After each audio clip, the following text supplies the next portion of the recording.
Hey, hi, hi guys. This is Amish. I guess I can see live, so even my tech uh, cretin person will know that actually we are on live. Thank you so much, guys, for joining in. There are questions that have come in already.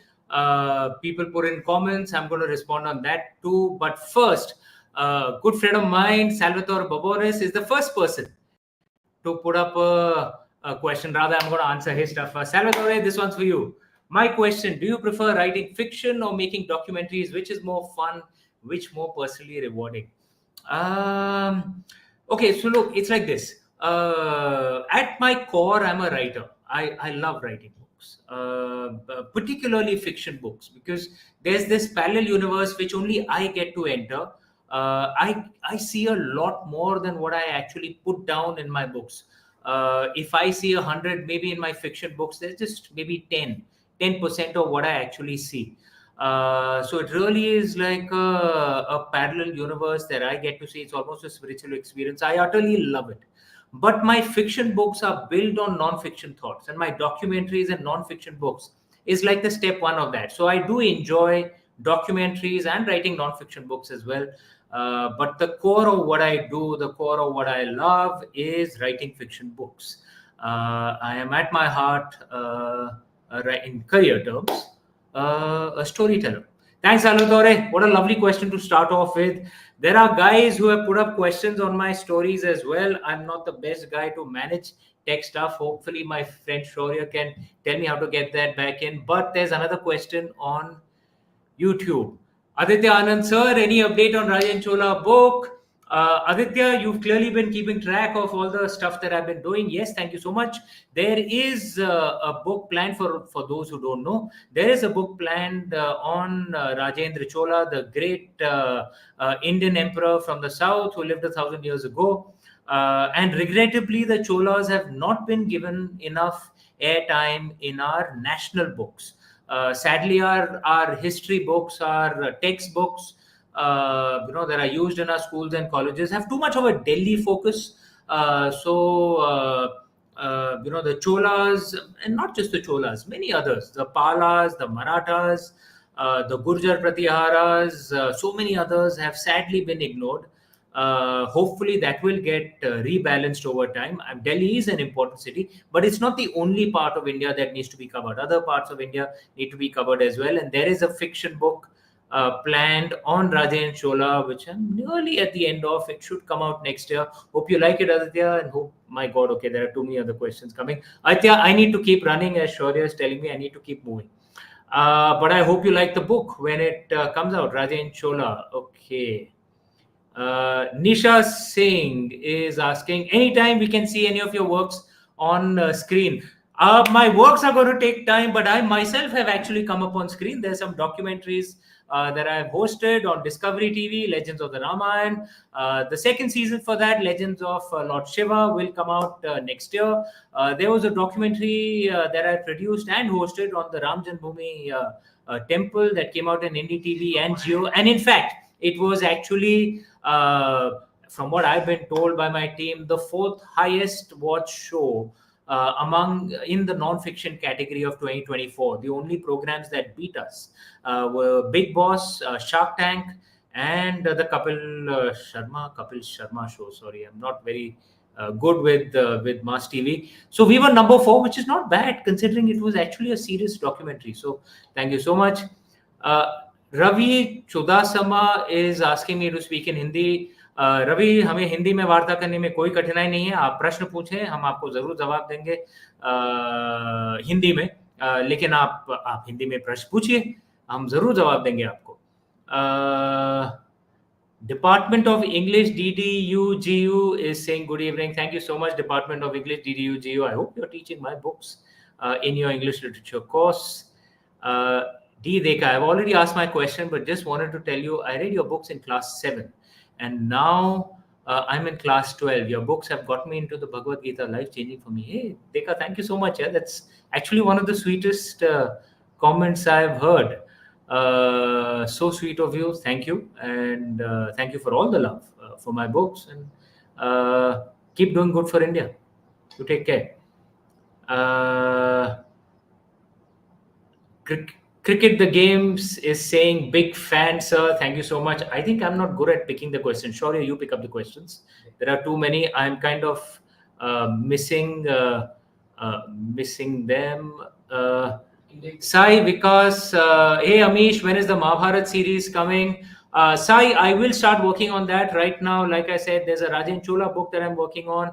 There is the fifth book of the Ramchandra series as well. There are also two non-fiction books, and there's my podcast, and there's my documentary. I'm a workaholic, but even this is a little too much even for me. But I will get down to the Mahabharat book as well. Thank you so much, Sai, for your very sweet question.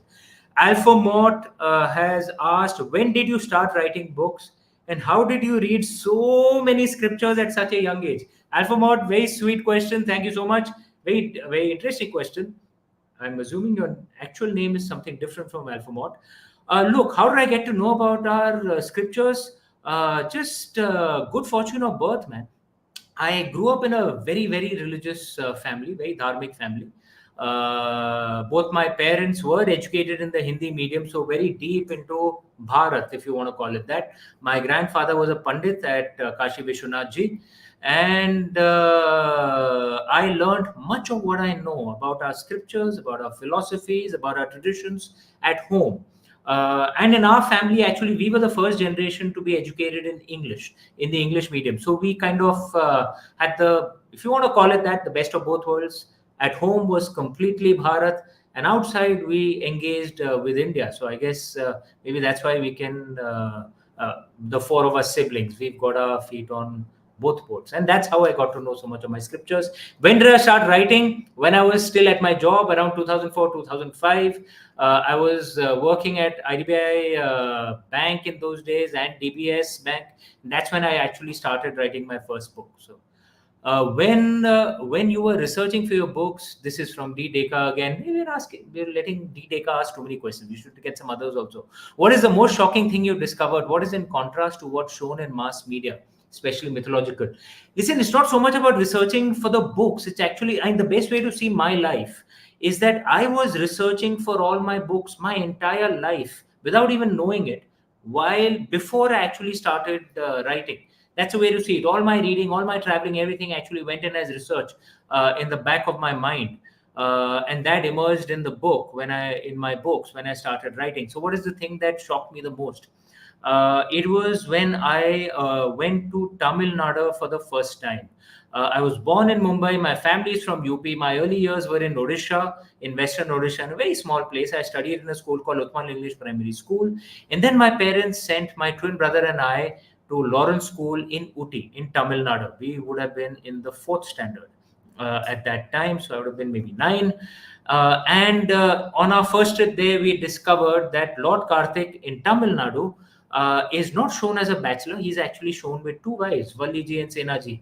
As I'm sure you're aware, in the north, it's believed that Lord Karthik is a bachelor. That's what I had been taught when I grew up.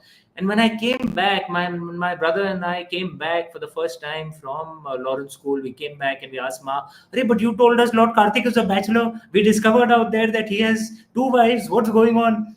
So, and my mother told me this wonderful thing that the entire Indian way of life is respect for multiple truths, and that's what Udarvad is. That's what liberalism is.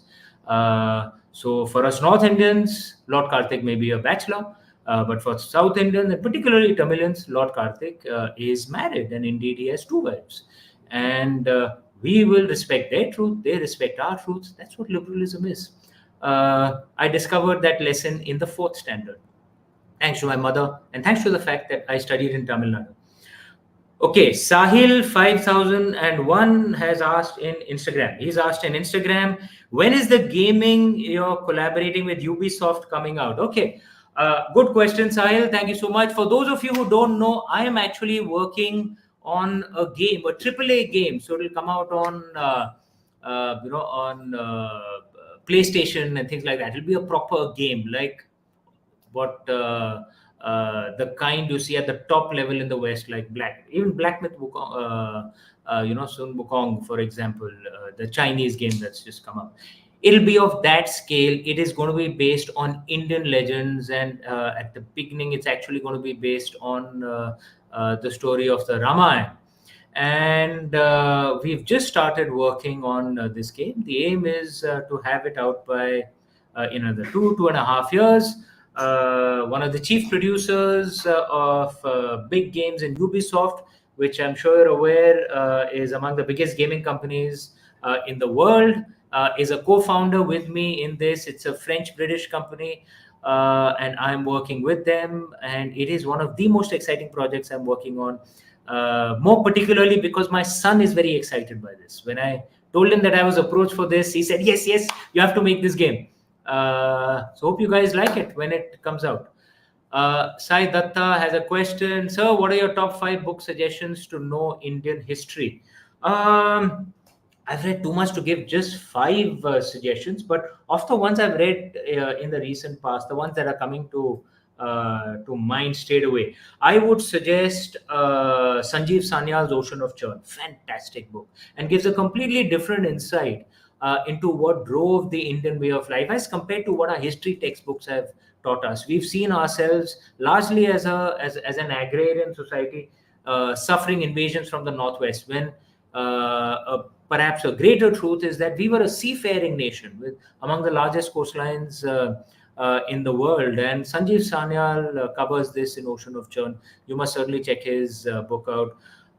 Vikram Sampath's In Search of Shiva. Please check that out. It explores the Kashi Vishwanath Ji temple, which was destroyed by Aurangzeb. My family's roots are in Varanasi, so we are aware of many of the things that Vikram raises in his very well researched book. But it's good that the entire nation is getting to know that because of Vikram's book. And William Dalrymple's The Golden Road. Fantastic insight. I've just started reading it. I'm maybe a quarter of the way through it. I'd strongly recommend that too. The Silk Road is not the way the mass trade happened in ancient times. How much can you carry on camel and oxen? For those who don't know, the Silk Road is the trade route, the fabled trade route between China and Europe, which went through the steppe lands in Central Asia. But how much, trade can you carry on camel and oxen? There's a limit to capacity. Real trade in ancient times, just like in modern day, used to actually happen in ships, and the main route for that trade was actually the Indian Ocean trade route, and India was at the heart of it. This is what Sanjeev also covers in his Ocean of Churn, and William covers as well in The Golden Road. Check out these books. Fantastic. Aishwarya Shukla, how many drafts it took for your first book from origin to publishing? Aishwarya, much of what you see I've written 11 books till now in 14 years, been reasonably productive.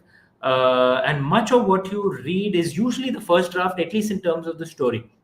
I'm a little stubborn. I don't adapt that much to the story, but yes, editors can, do bring in, and I'm willing to of course listen to them. If a character is, behaving out of character, if a philosophy is not clear, language can certainly be improved. Excuse me. But usually it's the first draft. I don't really rewrite as much. I'm lucky that my first draft tends to be liked by many of you guys. Okay, Gaurav Jain. I'm in the USA. My ninth grader is actually is anxiously waiting for your next series. He's read all your books so far. Any good reads that you would recommend for kids his age? Thanks, Gaurav. Really sweet of you. I have a book coming out next year on Raja and Chola. Hopefully, you'll like that too. Some non-fiction as well. I tend to read more non-fiction. And I did recommend some books right now. So if your kid is into non-fiction, actually, Sanjeev's, Vikram's, and William's books can be read by someone in the ninth standard as well. I'm sure they'll get it because it's though it's non-fiction and it's research based, but it's actually written in a very easy manner. They write in the same style that I write in, which is relatively easy language, and we try and simplify our thoughts as much as we can so that anyone can kind of get it. So check those books out. Ishan Dhyani, how do you manage to deviate from the traditional mythological stories that are normally known and yet make them so respectful, genuine, and fun to read? Coming from someone who's read all your novels. Thank you, Ishan. Really, really sweet comment. Look, it's like this. in our traditional Indian way, the concept of reinterpreting or having a respectful different interpretation of the traditional stories, this has been around for a long time. For example, we all know of the greatest Sanskrit playwright, at least who we think is the greatest Sanskrit playwright, Kalidasa. If you read his books, Kumar Sambhava, for example, Lord Shiva and Goddess Parvati is love, and then of course the birth of Lord Karthik. He changes much of what you would have read in the Skanda Puran or the Linga Puran, but it's still a classic, and it's Kalidas himself. Kalidas himself, by the way, thought that the greatest Sanskrit playwright ever was a gentleman called Bhasa, who lived 2,500 years ago.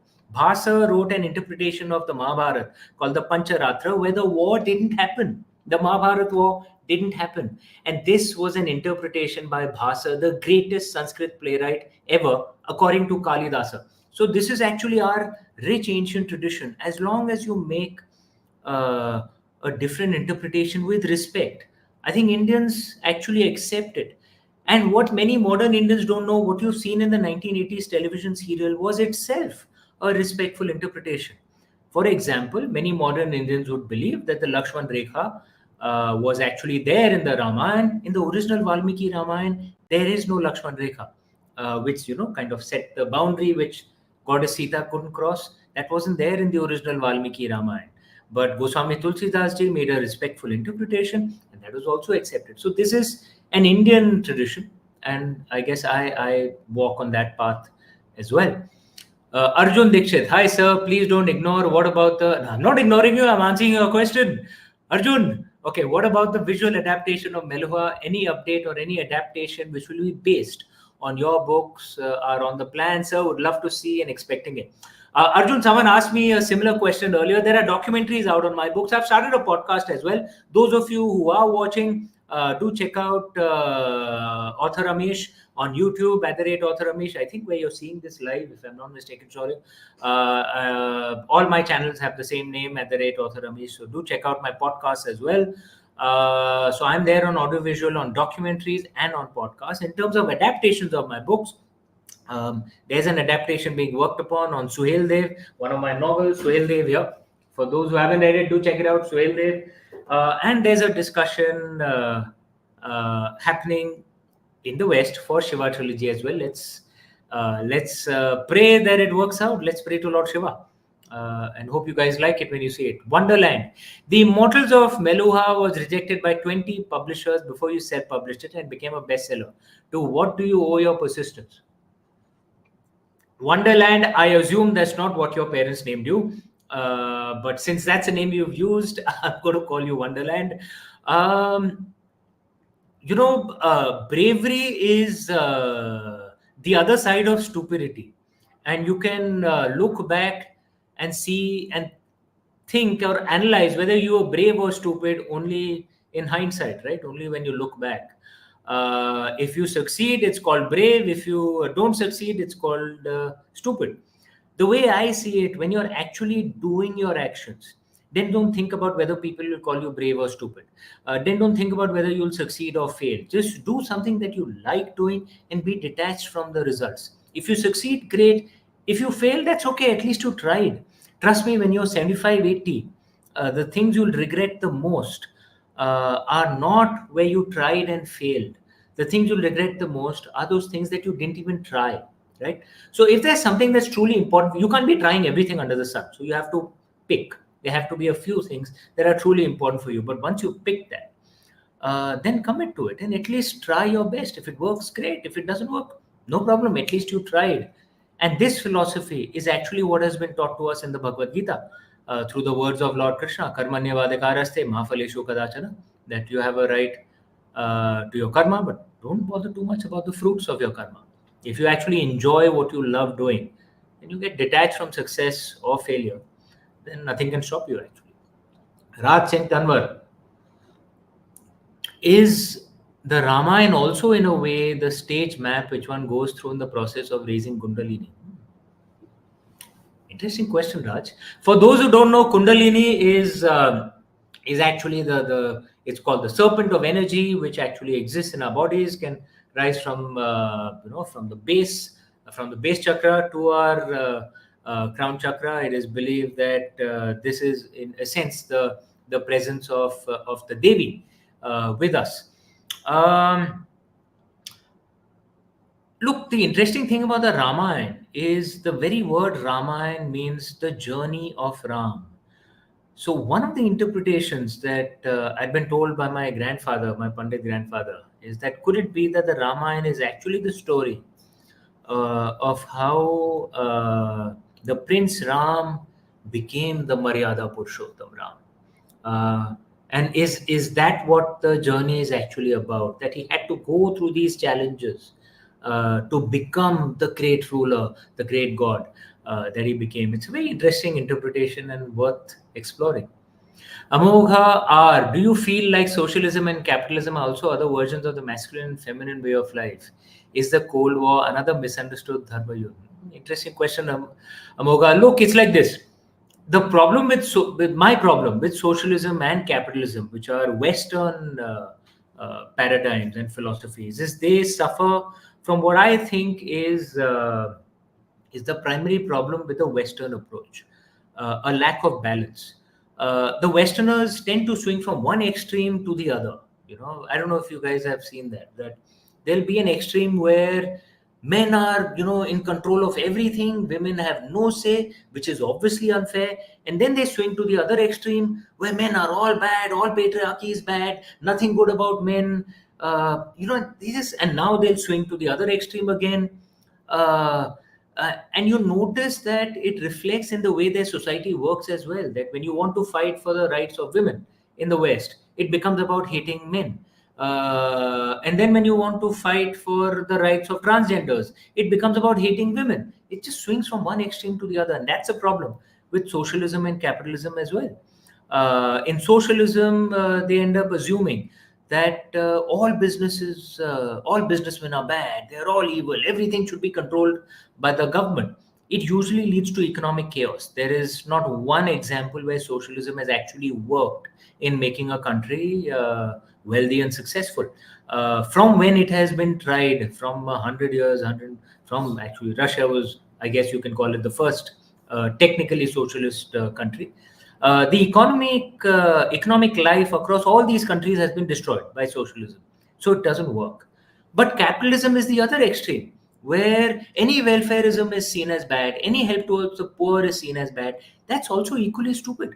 Capitalism, like in the West, I don't think there is enough support that is given to the poor as there should be given for a country of that wealth. So I'm not a fan of socialism. That doesn't work. But I'm not a fan of hard capitalism, the American kind either. That's not good either. And this is the problem that I was saying of extremism, jumping from one extreme to the other and then swinging back the other way. The Indian way was always about balance. Ati sarvatra varjayet. Extremism of any kind should be avoided. And what I prefer is dharmic capitalism. Hey, sure, actually, that should be a podcast we should take up. Dharmic capitalism, explaining the Indian way of where we worship wealth as well. We literally worship the goddess of wealth, Goddess Lakshmi. But if you notice, Goddess Lakshmi in her symbolism, she is holding a pot of gold, but she's not holding it. She's actually got it upturned and the gold is falling out, which means that we're supposed to worship Goddess Lakshmi, earn that gold, and then pour it out, help others with that. That is dharmic capitalism. Earn wealth, but help others as well. Aryan saying, what kind of impact does writing make in your spiritual life? Also, I also write. I experienced some weird dreams which were like divine intervention. Aryan, there are no dreams that are weird, man. That's the entire concept of dreaming, right? Because the physical laws don't apply in your dreams. I tend to sleep very soundly. So often I actually don't really remember my dreams. I remember that I had some dream. I can kind of sense like what was my emotion at that dream, but I don't remember the exact details. Which is why I love writing, because writing for me is a bit like dreaming while being awake. And is it a divine intervention? I don't care if people think it sounds funny. I genuinely believe it is. Why would someone like me, who showed no inclinations of being creative when I was young, I was as left brained as they come. I graduated in mathematics. You don't get more left brain than that. Then I did an MBA from IIM Calcutta, finance and marketing, completely left brained, completely academically oriented. And then I suddenly started writing. I'd never written fiction before. Immortal Melua is the first piece of fiction I ever wrote in my life. And even now, after 11 books, I still don't understand where the stories come from. It truly just feels like a blessing. I open the laptop and a parallel universe opens and I record what I see. It is a divine intervention. I genuinely believe that. Okay. Rohit Algeri, great work in highlighting a culture. Thank you very much for this. My question is, rituals are a part of our religion. How did it start and evolve to this point? Are they still relevant or symbolic? Rohit, very good question. I'm loving the questions, man. Deep, uh, good, deep philosophical questions. Rohit, I had read this line once. I must clarify, it's not my line. I'd read it somewhere. That traditions are the experiments that succeeded. Okay, what does a society do? We have rituals, we have traditions which serve some purpose, uh, and if they make a society stronger and more cohesive, then those traditions last. And if those traditions stop serving a purpose, then those traditions die out. uh, that's the way it has been in the Indian way. There are many traditions that we have jealously held on to. For example, the Sri Rudram, which was probably composed 7,000, 8,000 years ago. Many Shaivites chant it to this day. The Vishnu Sahasranam, which was also composed maybe 7, 8,000 years ago, maybe even earlier. Uh, there are Vaishnav Hindus who chant it to this day. That is a tradition that still holds on. But there are some traditions that we have given up because they stop serving a purpose. And that's the point of rituals. Find things which actually serve a purpose. A simple ritual, that I do. I come into my office. I share my office with my brothers who run a biotech company, Epigenesis. And our lives, our company, all of it is actually dedicated to our late brother-in-law, Himanshu Roy, who was a police IPS officer, and our late father, B.K. Tripathi. We lost both of them tragically and suddenly. And their pictures are there at the entry to the office. And all of us do that. When we enter, we touch the feet of the picture. It's a ritual.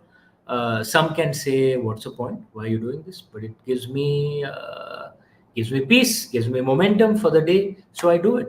And that's the entire point of rituals. It helps you in some ways. As long as it helps you, it's worth doing. Shubham Goswami, sir, would you ever write a book based on the Mahabharata? Yes, of course. What is that? Pounds on top. Okay, I didn't understand. Okay. Shubham, yes, of course. I am planning a book on the Mahabharata as well.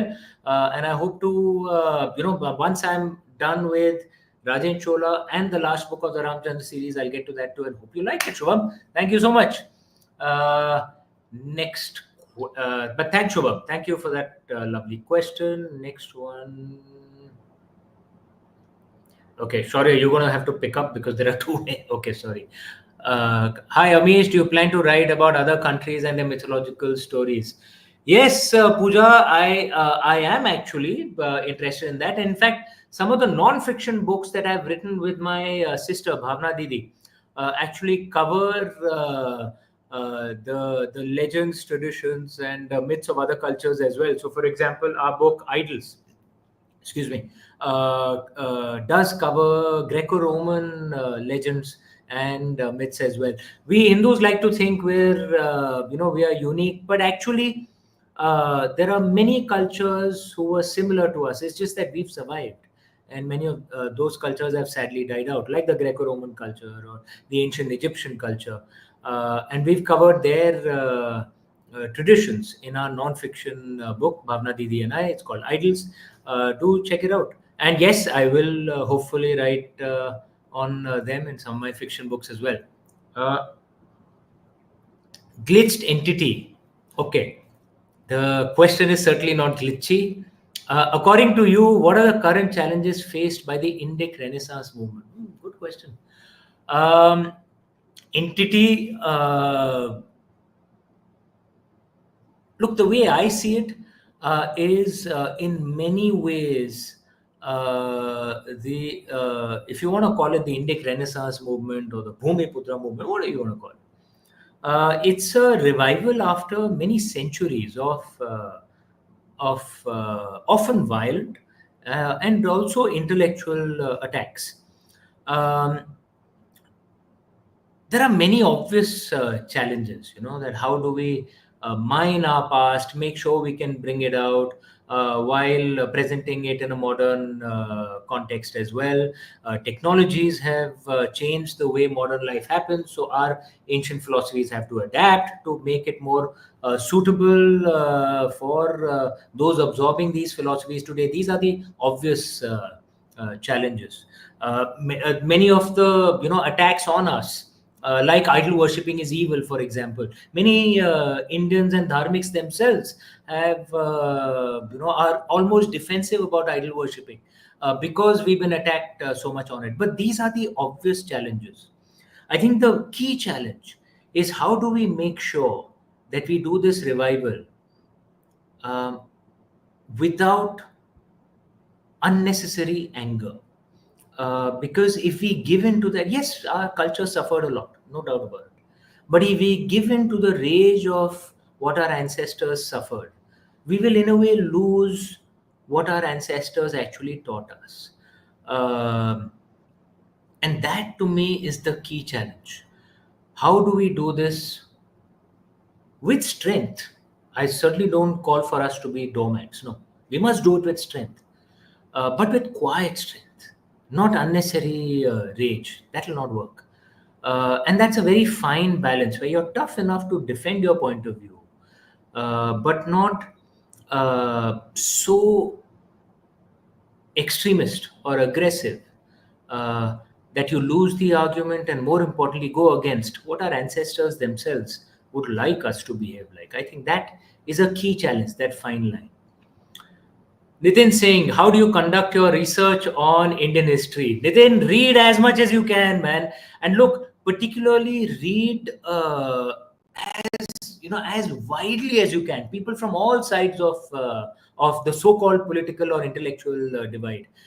The best way to grow your mind is to read points of view which challenge your pre-existing notions. That's what muscles grow against resistance, right? So even intellectual arguments actually grows against resistance. If you're only listening to those whose points of view you agree with, then you're not really growing actually. So try and get as many different points of view as you can. You'll find you'll become intellectually much stronger. Adya Anantpur, hi sir, big fan. My question is Ramchand series. Mhm. Lord Bharat kills Dhanuka for killing Roshni against Lord Ram's order. Personally, who do you think did the right thing, Lord Ram or Lord Bharat? Ooh, very good question, Adya. In fact, I put that debate between Lord Ram and Lord Bharat to actually have this very discussion that we've had in modern India. Lord Ram's point of view was that laws must be followed no matter what. Uh, because if you allow the law to be broken for your perception of what justice is, then you have vigilantism. And if you allow vigilantism, you have chaos. That was Lord Ram's approach. Lord Bharat's approach was that the law is supposed to serve the cause of justice. And if the law is not serving the cause of justice, then you should break the law because what is more important is justice. Now, what is the right approach in this? I don't know because we have those debates in modern India as well. I'm sure you're aware many times when a terrible act happens against a woman in modern India. Many say just do an encounter of the criminals. Many applaud when someone is encountered, and we all frankly know what's happening. Is that the right thing? What if through that approach sometimes an innocent gets encountered? Then Who's responsible for that? Is it only the police officer, or is it the society which is goading the police officer to do that? At the same time, if the legal process is not working itself, like in India, where most criminals know they'll probably die before they are punished beyond all appeals by our almost paralyzed court system, then how do you make sure that the criminals are punished, that the criminals feel the fear of the law? And this is a very complicated debate, and many modern Indians tend to actually, I would think, maybe agree with Lord Bharat that break the law for the cause of justice, which is why often in modern India encounters are celebrated. There are movies, right, which celebrate that. What is that movie, Ab Tak Chappan, if I remember correctly, on an encounter cop? Um, where we are at this point of time, I think perhaps we need to listen to Lord Ram a lot more. We need to improve our justice system so that the criminals are punished through the process, not through vigilantism, because that leads to chaos. I would much rather prefer if we start listening to Lord Ram on this, that follow the law at this point of time. But for that, we have to improve our criminal justice system. So it's a complicated question. There are no easy answers, and this is a debate maybe all of us should engage in. The first step is improve our paralyzed justice system. It simply doesn't work. Our courts take too long for any decision, for any judgment to be pronounced. Okay. Mighty guy, sir, your view on Jyotish and importance in Indian calendar system and predictions by Rishi to our daily life value. Mighty guy, look, I don't follow Jyotish, I'll be honest, as much. That doesn't mean that I don't think there's a science in it. There could be. But I myself don't like to follow it. I'll tell you why. My grandfather, who I said earlier, was a Pandit. He used to say that your life is like a a badminton match with fate on the other side. Okay. And you are in control of your karma. Sometimes fate hits a real smash and you can't do anything about it. Sometimes it hits a real dolly. Now, what my grandfather had said so beautifully is that should you focus on what the fate is doing, or should you focus on your own game, your own karma? Right? Focus on your own karma, because sometimes if you're just too focused on the fate, on the game of fate against you, you might actually miss a very easy shot. And if you're focused on your game, you might even pick up a hard smash. So I am not saying fate doesn't have a role to play. Of course, it does. It does. But you are not in control of it. So might as well focus on your own karma. That's the way I see it, and maybe that's my approach. I'm not belittling those who do follow Jyotish and would like to see their palms read or kundlis checked. I might like to listen to it at times, but I don't follow it strictly. I don't go around asking, because I think it's much better to just focus on what is in my control, which is my actions and my karma.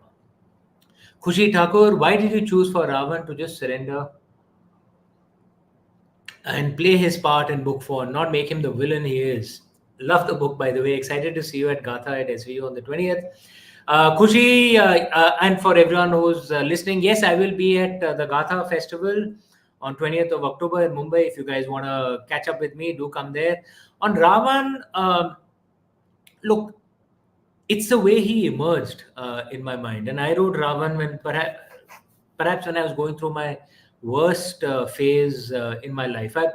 My personal life was extremely difficult for 6-7 years.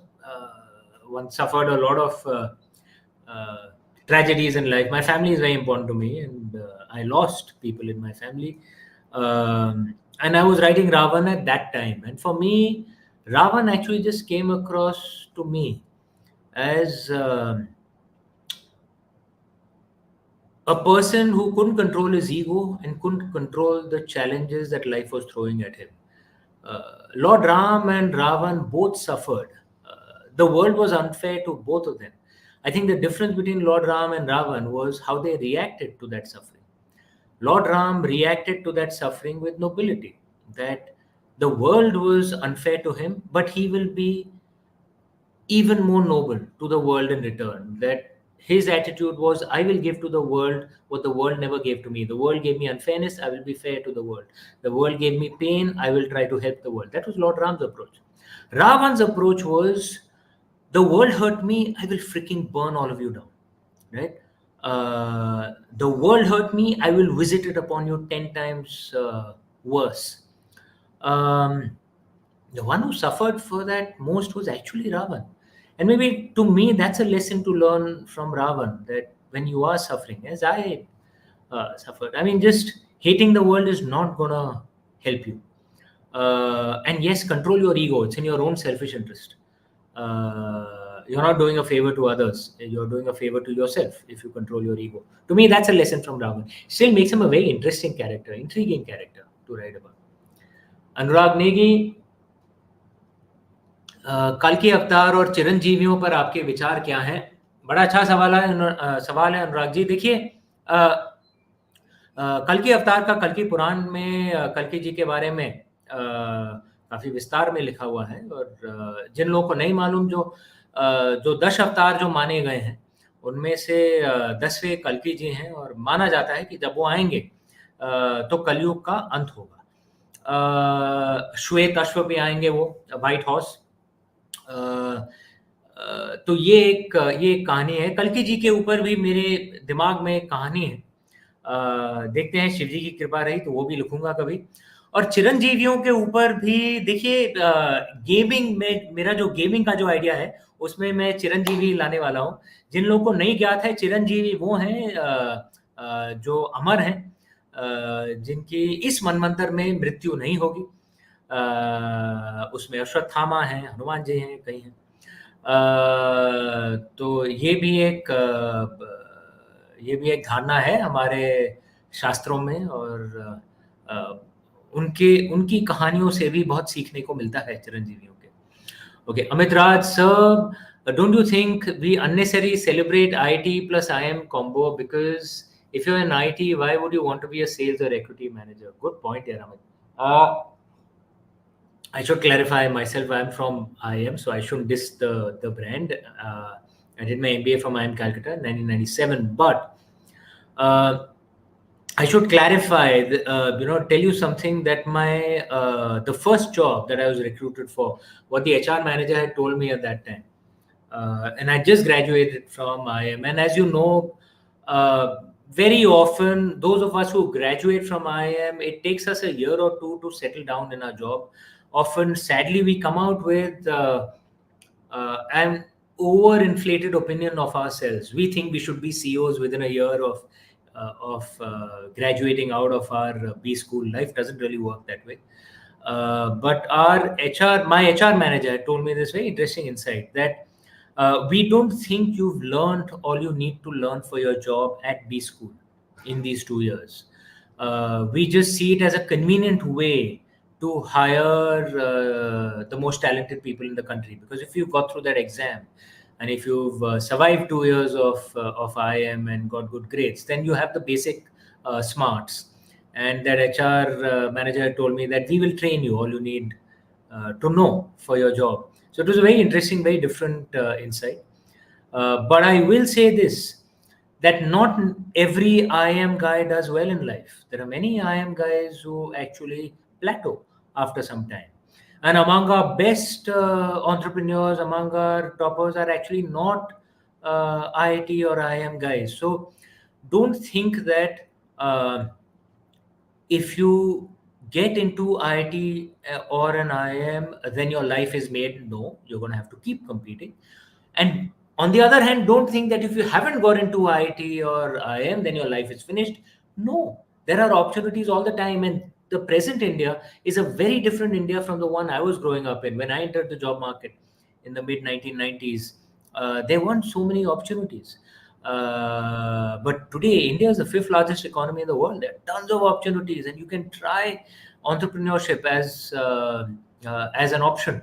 There is an acceptance of those who, even if they fail, at least they experimented, with entrepreneurship in the modern day. So this is a great time to be an Indian, and don't overstate the importance of IIT, IM, either positively or negatively. in your career. Nikhil Gurjar, क्या NCERT में जो पढ़ाया जाता है कि भारत के बारे में, हम भारत के सही पहलू नहीं दिखा सकते? उसके लिए हम अपने स्तर से क्या कर सकते हैं? मुगलों के अलावा भी बहुत कुछ है इस देश में। निखिल, देखिए, कई हद तक मैं आपकी बात से सहमत हूँ। जो एनसीईआरटी की जो पुस्तकें हैं, आज भी दुख की बात है, आज भी उन पुस्तकों को डीकोलोनाइज नहीं किया गया है। कई हद तक जो हमें सिखाया जाता है वो अब भी जो ब्रिटिश जो छोड़ गए थे वही सिखाया जा रहा है। जैसे उदाहरण के तौर पे मैं आपको बता दूं, अगर मैंने बीएससी मैथ्स किया है, गणित पढ़ा था मैंने, और आज भी जो गणित पढ़ाया जा रहा है, हमें सिखाया जाता है कि पाइथागोरस थ्योरम पाइथागोरस के द्वारा उसने उसकी खोज की थी, जो सत्य नहीं है। एक्चुअली बौधायन जी ने पाइथागोरस थ्योरम की खोज की थी, वो शिल्पसूत्र में लिखा भी गया है।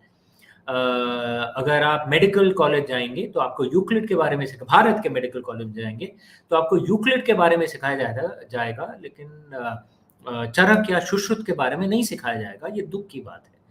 और इस विषय पर मैं एक पॉडकास्ट भी हम लोग प्लान कर रहे हैं इस विषय पर।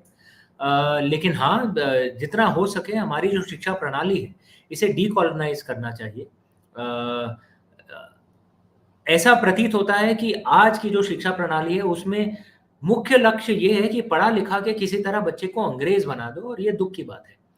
हमें अपनी शिक्षा हमारी जो शिक्षा प्रणाली है उसे हमें अपनी जड़ों से जोड़ना चाहिए, ना कि हमें अपनी जड़ों से काट ले।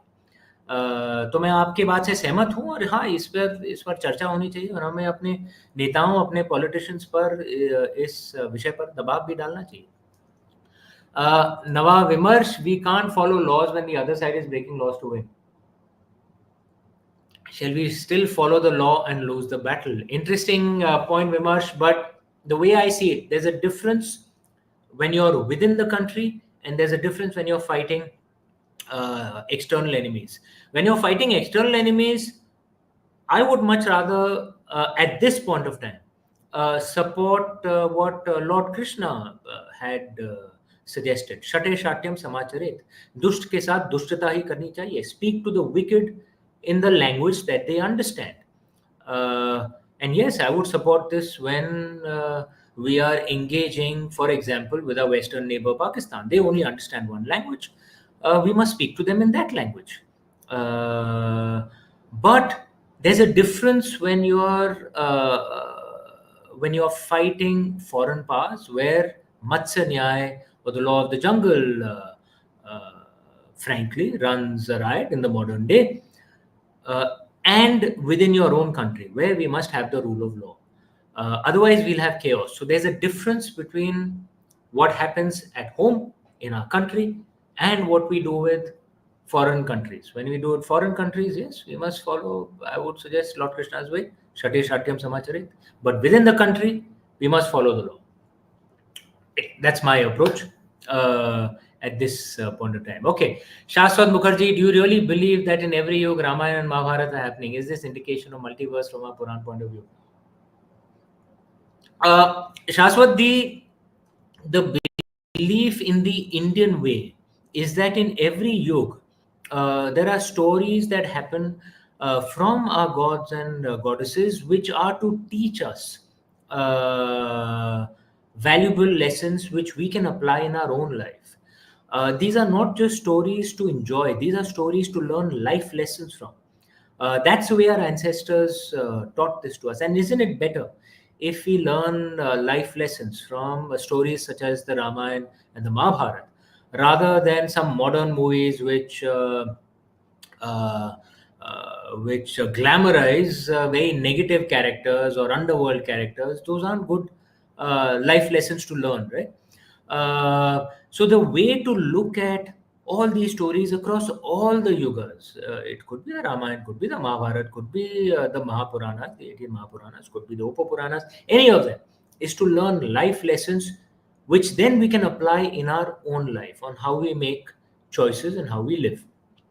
Thanks, Ashwat. Lovely question. Okay, now there's Shaurya has asked me that I must answer something from Twitter as well. For those who don't know, Shaurya is my guy who controls my life, at least my online life. Uh, Anuj Goyal is asking, please tell us the significance of Jyotirlinga, which is most appealing to you.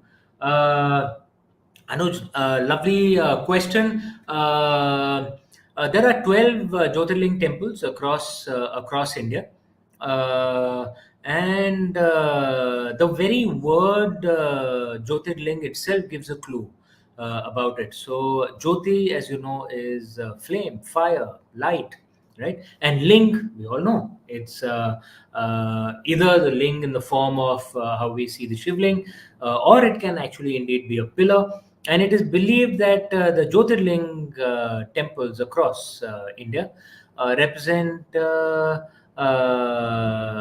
Lord Shiva in his form as the pillar of light, which is the original source for all of us Shaivite Hindus. That's what we believe.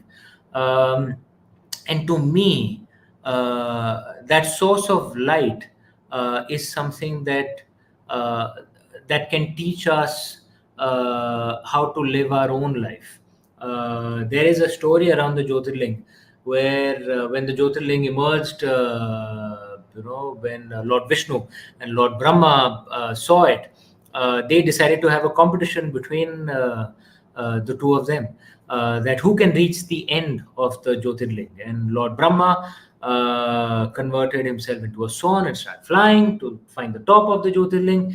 And Lord Vishnu converted himself into a Varaha, about to dig into the ground and reach the bottom of the Jyotirling. And they obviously couldn't find either end.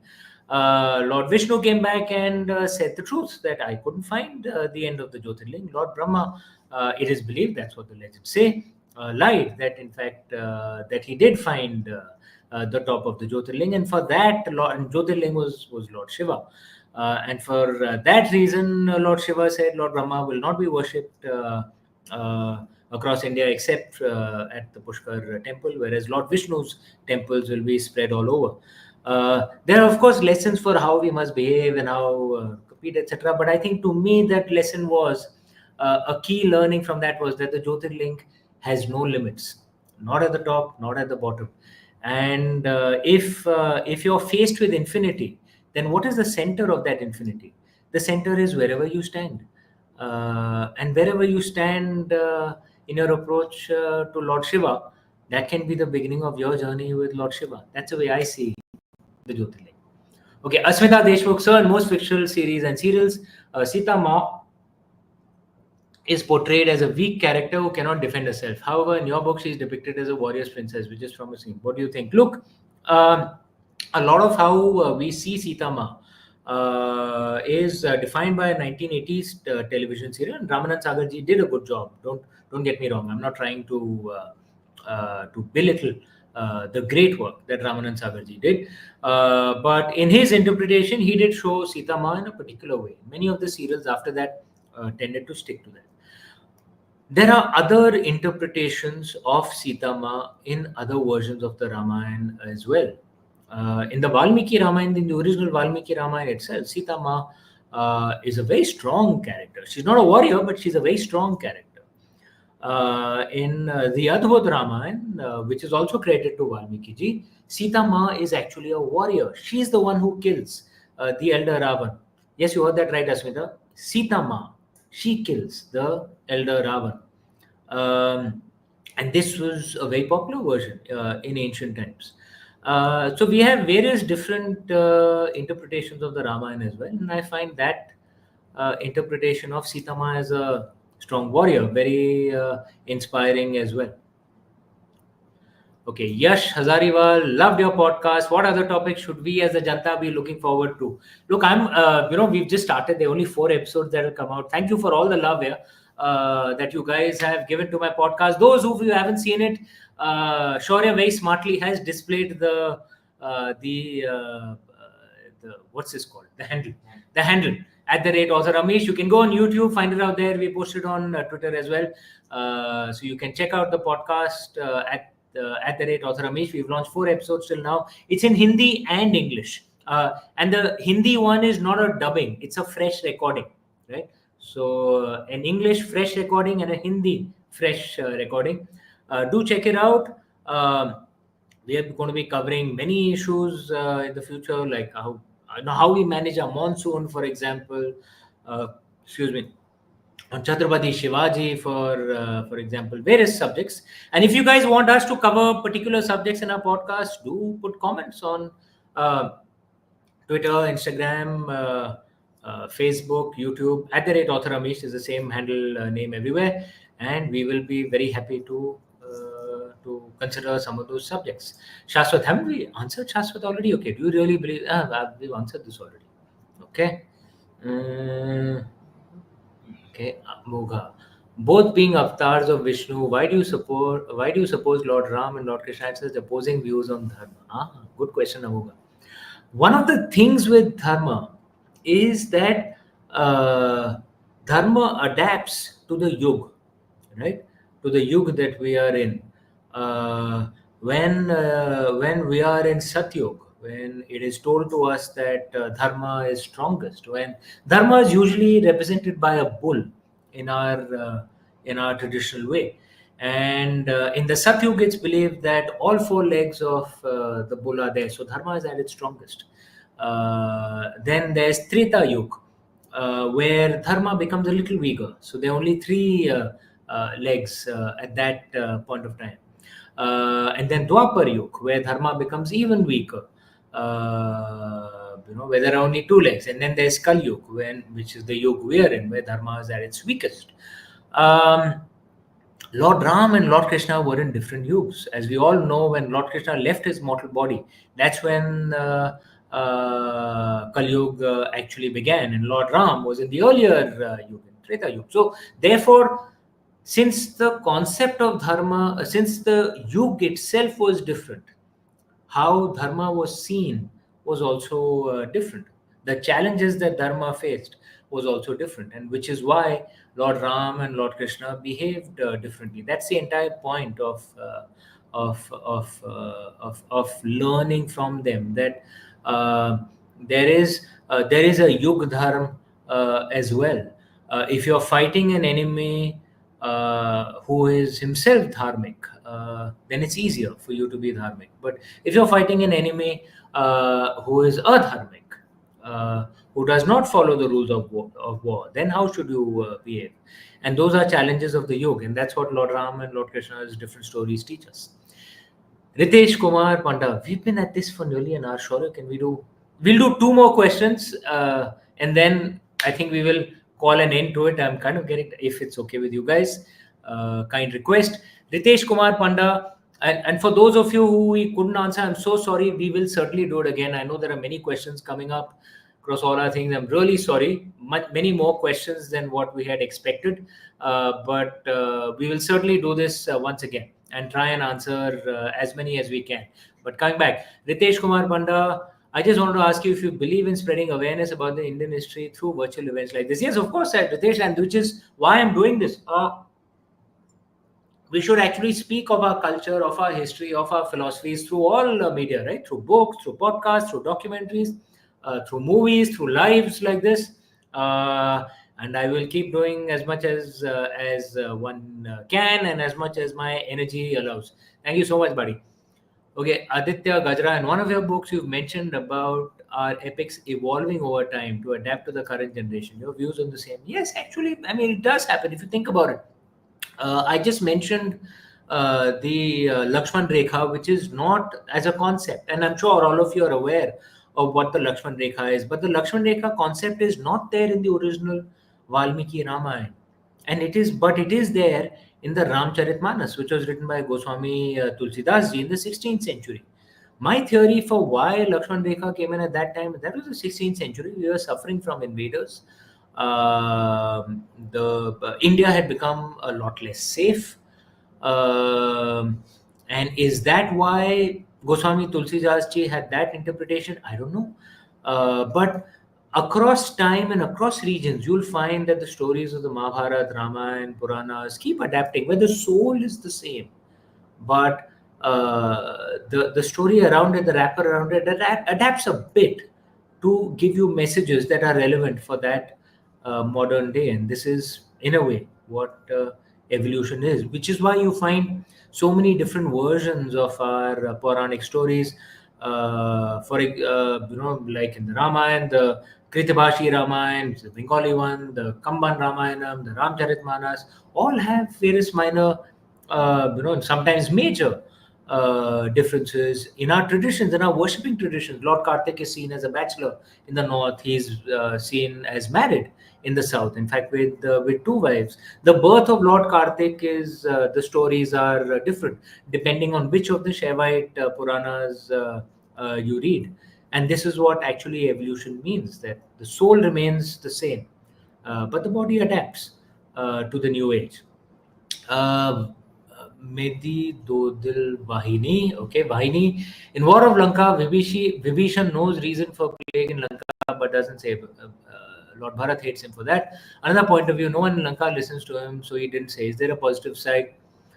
Maybe you're right, Vaini. Sometimes, and it does happen in nations that you don't want to listen to the naysayers.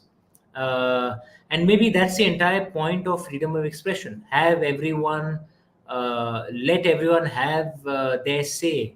Because you don't want to hear only negative thoughts, but you don't want to hear only positive thoughts either. You want to hear those who challenge the existing narrative, so that you're aware of problems before they blow up on your face, which is why in the traditional Indian way, freedom of expression was always celebrated. And this is something that I think we need to revive once again in the modern day. Sadly, our constitution also does not give enough protection to freedom of expression. The original constitution drafted by Dr. Ambedkar actually did give unfettered freedom of expression. But the First Amendment of 1951, by the then Nehru government in 1951, put restrictions, reasonable restrictions on freedom of expression. And it's ironical that in the US, the First Amendment guarantees freedom of expression, but in India, the First Amendment restricted freedom of expression. And that's maybe one of the conversations we should have, that tell our politicians, repeal the First Amendment, make freedom of expression an unfettered right, the way it was in our original constitution. And with that, I think if with your kind permission, we're going to call it a day. I've been at it for more than an hour, answering continuously. I know there are many questions I've not answered. Like, serious apologies for that, but far more questions than we estimated. Thank you so much for all the love and support. Do check out all my books. They're available in all bookstores. Do check out the podcast as well, at the rate author Amish on YouTube and Twitter. It'll be it comes out every 10 days on the 7th, 17th, and 27th of every month. Hope you guys like the podcast as well. There'll be a documentary coming out on Discovery TV next year, and a book also next year, Raja and Chola. And there's also a movie I'm working on called Radha Ramanam on Lord Krishna. I'm a creative director in that. I'm a workaholic. Thank you guys for all your love and support, and which is why I get so many creative opportunities. Thanks to you guys. Thank you guys. Take care. Bye.